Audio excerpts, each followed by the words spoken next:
नमस्कार. पपईच्या झाडात पानावर माईटचं इन्फेक्शन कसं ओळखायचं? माईट हा जनरली पान खरडत असतो. खरडल्यामुळे त्या झाडाला जखमा होत असतात आणि त्या जखमातून जो रस येत असतो तो रस हा माईट पीत असतो. त्याच्यामुळे पानावर स्कॉर्चिंग येत असतं. माईट हा एका दिवसात 9 अंडी घालतो. अंडी घातल्यानंतर 2 दिवसानंतर त्याच्यातनं पील जन्माला येतं आणि 10 दिवसात ते पील मोठं होत असतं. उभ्या आयुष्यकाळात माईट हा 250 अंडी घालत असतो.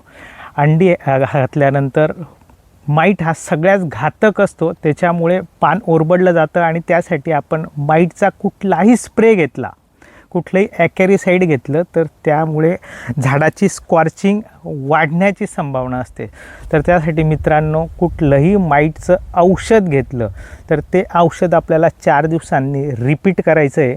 समजा तुम्ही झाडावर माईटचा अटॅक आला आहे, अटॅक आल्यानंतर तुम्ही माईटचं औषध घेतलं तर समजा पानावर 10 माईट असतील, त्या 10 पैकी 8 माईट मेले तर परत 4 दिवसात ते उरलेले 2 माईट नवीन जाळं तयार करतात. म्हणून 4 दिवसात माईट कंट्रोल करण्यासाठी आपल्याला रिपीट औषध मारायचं आहे. त्या औषधामध्ये आपल्याला सिलिकॉन स्टिकर घ्यायचं आहे आणि नीम करंज ऑइल घ्यायचं आहे. मित्रांनो, जर आपण माईट कंट्रोल नाही केला तर पान खराब होईल आणि पपईचं एक पान 3 ते 4 किलो फळं तयार करत असतं. म्हणून पान महत्त्वाचं आहे. पान राहिलं तर माल तयार होईल, पान राहिलं तर अन्न तयार होईल. म्हणून पान टिकवणं फार महत्त्वाचं आहे. जर तुम्ही पान टिकवलं तर पपईचं उत्पन्न वाढणार आहे.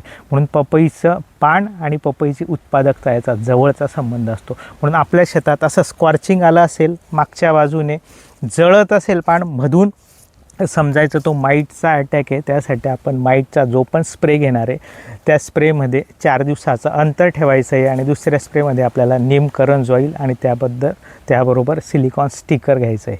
ओके, धन्यवाद.